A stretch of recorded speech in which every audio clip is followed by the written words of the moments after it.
नमस्कार, मैं हूं सुधा। फटाफट 30 खबरों में आपका स्वागत है। खबरों की ओर बढ़ने से पहले आप किस शहर से हमारा बुलेटिन देख रहे हैं हमें कमेंट करके जरूर बताएं, जिसके बाद आपका नाम हमारे बुलेटिन के अंत में दिखाया जाएगा। चलिए अब जानते हैं देश प्रदेश की प्रमुख खबरें। भारत अमेरिका व्यापार डील को अंतिम रूप देने अगले हफ्ते भारत की टीम अमेरिका रवाना होगी। वाणिज्य सचिव राजेश अग्रवाल ने बताया कि दर्पण जैन लीड करेंगे। कानूनी समझौते पर मार्च में साइन होने की संभावना है। अभी वर्चुअल बातचीत जारी है और डील पर अंतिम साइन के बाद ही लागू होगी। सड़क हादसों और प्रदूषण को रोकने में एआई महत्वपूर्ण भूमिका निभा सकता है। सड़क और परिवहन मंत्रालय के अधिकारी पंकज अग्रवाल ने बताया कि एआई वाहन से वाहन संचार, सटीक डाटा और दुर्घटना रोकथाम में मदद करेगा। स्कूलों में ड्राइविंग पाठ्यक्रम और प्रदूषण नियंत्रण में भी एआई अपनाने का सुझाव दिया गया। संयुक्त राष्ट्र महासचिव एंटोनियो गुतेरेस ने कहा कि भारत अब वैश्विक स्तर पर बड़ी शक्ति बन चुका है और उसका योगदान संयुक्त राष्ट्र अंतर्राष्ट्रीय समुदाय के लिए अत्यंत महत्वपूर्ण है। उन्होंने भारत की शांति स्थापना, G20 अध्यक्षता, मानवाधिकार और उभरती अर्थव्यवस्थाओं में भूमिका की जमकर तारीफ की। भारत पूर्वोत्तर में चीन और बांग्लादेश में जुड़े खतरे को देखते हुए इंफ्रास्ट्रक्चर मजबूत कर रहा। असम और अरुणाचल प्रदेश में highway, emergency runway, under water tunnel, Sela tunnel और फ्रांस अरुणाचल हाईवे जैसी परियोजनाओं से सेना की रणनीतिक क्षमता, कनेक्टिविटी और आर्थिक विकास बढ़ेगा। सीमावर्ती गांवों को भी लाभ मिलेगा। भारत ने रावी नदी पर शाहपुर कंडी बांध लगभग पूरा कर लिया। परियोजना जम्मू कश्मीर और पंजाब की सूखी जमीन को सींचेगी और 37,000 हेक्टेयर भूमि को लाभान्वित करेगी। इसके साथ ही पाकिस्तान को अब बचा हुआ पानी नहीं मिलेगा। यह कृषि विकास और सीमा पार रणनीतिक दबाव में भारत की मजबूत पहल है। T20 विश्व कप में भारत ने पाकिस्तान को 61 रनों से हराया। भारतीय कप्तान सूर्य कुमार यादव ने पार्ट टाइम गेंदबाजों का बेहतरीन इस्तेमाल कर पाकिस्तान टीम पर जोरदार तमाचा मारा। पाकिस्तान के पूर्व क्रिकेटर बासित अली ने अपनी टीम की भड़ास निकालते हुए सूर्य की जमकर तारीफ की। भारत ने तारापुर परमाणु ऊर्जा संयंत्र की यूनिट 1 का 160 मेगावाट क्षमता से जीर्णोद्धार पूरा कर राष्ट्रीय ग्रिड से जोड़ा है। यह पूरी तरह से स्वदेशी टेक्निक से किया गया पहला परियोजना है। TAPS 1 और 2 अब अगले 15 से 20 साल तक बिजली उत्पादन करेंगी और पर्यावरणीय लाभ भी देंगे। घरेलू वायदा बाजार में सोना चांदी की कीमतें आज भारी गिरावट के साथ सोना 1,53,532 रुपए प्रति 10 ग्राम और चांदी 2,35,142 रुपए प्रति किलोग्राम पर आ गई है।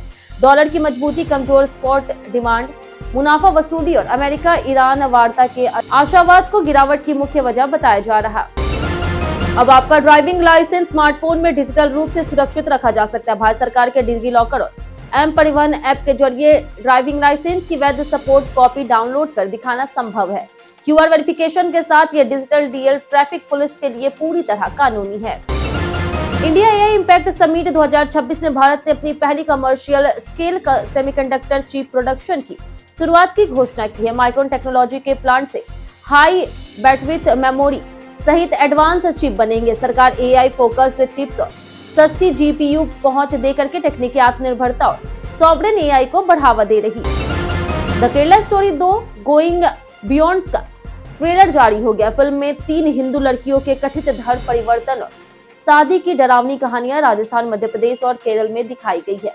फिल्म कामाख्या नारायण सिंह द्वारा डायरेक्ट की गई है और 27 फरवरी 2026 को रिलीज होगी। प्रधानमंत्री नरेंद्र मोदी 22 फरवरी को शताब्दी नगर से मेरठ मेट्रो और नमो भारत ट्रेन का शुभारंभ करेंगे। केंद्रीय शहरी सचिव स्टेशन और हेलीपैड का निरीक्षण किया और नमो भारत ट्रेन में बैठकर व्यवस्थाएं देखी। प्रशासन ने सुरक्षा और जनसंवाद के लिए अधिकारी और जनता की तैयारियां पूरी कर ली है। केंद्रीय कृषि मंत्री शिवराज सिंह चौहान ने आज किसानों के लिए एआई प्लेटफॉर्म भारत विस्तार लॉन्च किया। यह डिजिटल प्लेटफॉर्म मौसम, मंडी भाव, फसल प्रबंधन और सरकारी योजनाओं जैसे की जानकारी एक क्लिक में देगा। साधारण मोबाइल पर कॉल 155261 से भी उपयोग संभव है। जल्द एंड्रॉइड ऐप आएगा। दुनिया में केले का सबसे बड़ा उत्पादक भारत है, जो ग्लोबल उत्पादन का 25 से 26% हिस्सा देता है। 2024 में भारत का उत्पादन 36.6 मिलियन टन रहा। चीन 11.7 मिलियन टन के साथ दूसरे नंबर पर रहा। वहीं भारत में महाराष्ट्र, आंध्र प्रदेश, तमिलनाडु, उत्तर प्रदेश और गुजरात टॉप 5 राज्य हैं जो कुल उत्पादन का सबसे बड़ा हिस्सा देते हैं। भारत और दुनिया के 14 क्रिकेट दिग्गजों ने पाकिस्तान सरकार को पत्र लिख करके जेल में बंद पूर्व PM इमरान खान की बिगड़ती सेहत और कमजोर आंखों की स्थिति पर चिंता जताई। उन्होंने तत्काल चिकित्सीय देखभाल, परिवार से मुलाकात और निष्पक्ष कानूनी प्रक्रिया की मांग की है। खत में खेल भावना और मानवता के आधार पर सम्मान की अपील की गई। भारत अब सोना चांदी के आयात में यूएई की बजाय अमेरिका पर निर्भरता बढ़ा रहा है। इससे कीमती धातुओं की कीमतों में गिरावट, व्यापार संतुलन में बदलाव और डिजिटल टेक्नोलॉजी उद्योगों के लिए लाभ की संभावना है। द्विपक्षीय समझौते से टैरिफ में कटौती, निवेश और व्यापार अवसर बढ़ेंगे। जॉन अब्राहिम ने खुलासा किया कि 2003 में बॉलीवुड में आउटसाइडर के रूप में उनका सफर आसान नहीं था। उन्होंने बिना पब्लिसिटी के लगातार आलोचनाओं का सामना किया। जॉन ने मेल को स्टार के साथ काम करने और तुलना से निपटने के अपने अनुभव साझा किए, साथ ही हालिया फिल्मों और आगामी प्रोजेक्ट्स का जिक्र किया। एप्स्टीन फाइल में खुलासा हुआ है कि एक भारतीय महिला भी उसकी शिकार रही हो सकती है। अमेरिकी अधिकारियों ने इसे मुआवजा और सहायता देने के लिए भारत में एम्बेसी से संपर्क करने की कोशिश की। न्यूयॉर्क क्राइम विक्टिम्स प्रोग्राम के तहत थेरेपी और सपोर्ट सिस्टम उपलब्ध कराने की योजना बनाई गई। जेनजी अब केवल सैलरी पर निर्भर नहीं रहना चाहते। 57% युवा पार्ट टाइम जॉब के साथ फ्रीलांसिंग, कंटेंट क्रिएशन, पॉडकास्ट और साइड हसल में भी सक्रिय हैं।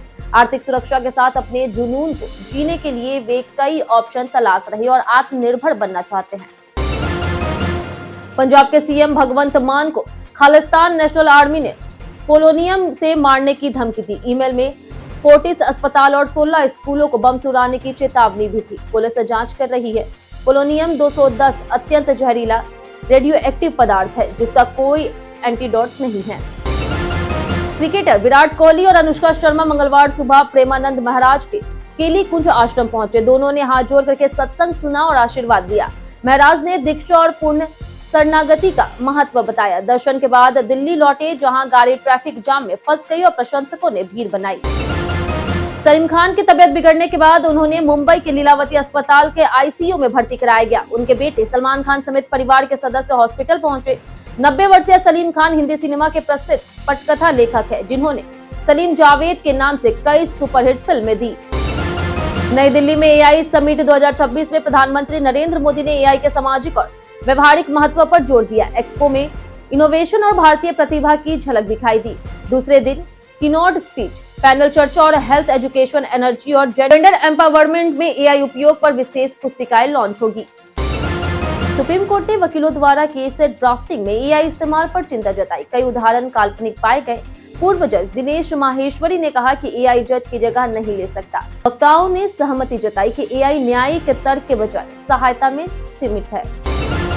बिहार मैट्रिक परीक्षा में कई सेंटरों पर लापरवाही सामने आई है। सिवान में परीक्षा हॉल से फेसबुक लाइव हुआ जबकि मोबाइल बैन था। 7 शहरों में छात्राएं दीवार फांद करके सेंटर पहुंची। लेट होने पर कुछ छात्रों को एंट्री नहीं मिला और वे बाहर रोते दिखाई दिए। Indira Gandhi national open university ने जनवरी 2026 एडमिशन के लिए रजिस्ट्रेशन और री रजिस्ट्रेशन की अंतिम तारीख बढ़ाकर के 28 फरवरी कर दी है। छात्र ऑनलाइन माध्यम से यूजी, पीजी, डिप्लोमा या फिर ओवरसीज प्रोग्राम में आवेदन कर सकते हैं। फॉर्म भरने और शुल्क जमा करने की प्रक्रिया ऑनलाइन पूरी करें। बिहार सरकार ने खुले में मांस बिक्री पर सख्त गाइडलाइन जारी की है। अब केवल लाइसेंसधारी दुकानदार ही मीट बेच सकते हैं। दुकान पर्दे या फिर शीशे से ढका होगा। स्कूल और धार्मिक स्थलों के पास दुकान नहीं होगी। उल्लंघन पर 5,000 रुपए जुर्माना और दुकान बंद की कार्रवाई होगी। एप्पल 4 मार्च को स्पेशल एप्पल एक्सपीरियंस इवेंट में अपनी अब तक की सबसे सस्ती मैकबुक लॉन्च कर सकता है। इसमें 12.9 इंच डिस्प्ले और आईफोन 16 जैसा A18 चिपसेट होगा। ब्राइट कलर विकल्पों में उपलब्ध कीमत लगभग 60,000 से 70,000 रहने की संभावना है। विंडोज लैपटॉप को टक्कर देने के लिए है। ट्रॉफी 2026 के सेमीफाइनल में मोहम्मद शमी ने जम्मू कश्मीर के खिलाफ 8 विकेट लेकर के धमाका किया। 90 रन देकर के विकेट लेने के साथ उन्होंने 3 मेडल ओवर भी डाले। लंबे समय बाद शमी की यह शानदार वापसी टीम इंडिया में उनके चयन की उम्मीद बढ़ा रही है। भारत के स्टार क्रिकेटर स्मृति मंधाना को बीबीसी द्वारा 2025 के sports women of the year चुना गया। शतरंज, पैरालंपिक्स, कबड्डी और हॉकी की कई महिला खिलाड़ियों को भी पुरस्कार मिले जिनमें दिव्या देशमुख, प्रीति पाल, अंजलि भागवत और भारतीय महिला आइस हॉकी टीम शामिल है। बीते दिन आप लोगों में से बहुत लोगों ने हमारे वीडियो को लाइक और कमेंट किया था। जिन्होंने हमारे वीडियो को लाइक और कमेंट किया उनके नाम है अमरजीत यादव, धीरज कुमार, जितेंद्र ठाकुर, नौशाद रजा, संजीव कुमार, अमित कुमार, देवेंद्र साहू, उपेंद्र कुमार, राकेश मिश्रा, साकलेन राजा, राजू पासवान, बाबूलाल मराठी, शशि कुमार, गौरव कुमार, लक्ष्मी मेहता, सुबोध गिरी, मुकेश दास, बीरू राम, दीपक मेहरा, रमेश गुप्ता, पुनिल कुमार और प्रकाश राज। इसी के साथ बढ़ते आज के सवाल की ओर। आज का सवाल है, रोजमर्रा की दवाइयों और स्वास्थ्य की सुविधाओं में सबसे ज्यादा दिक्कत कहाँ होती है? आज के लिए सिर्फ इतना ही। हमारे साथ बने रहने के लिए धन्यवाद।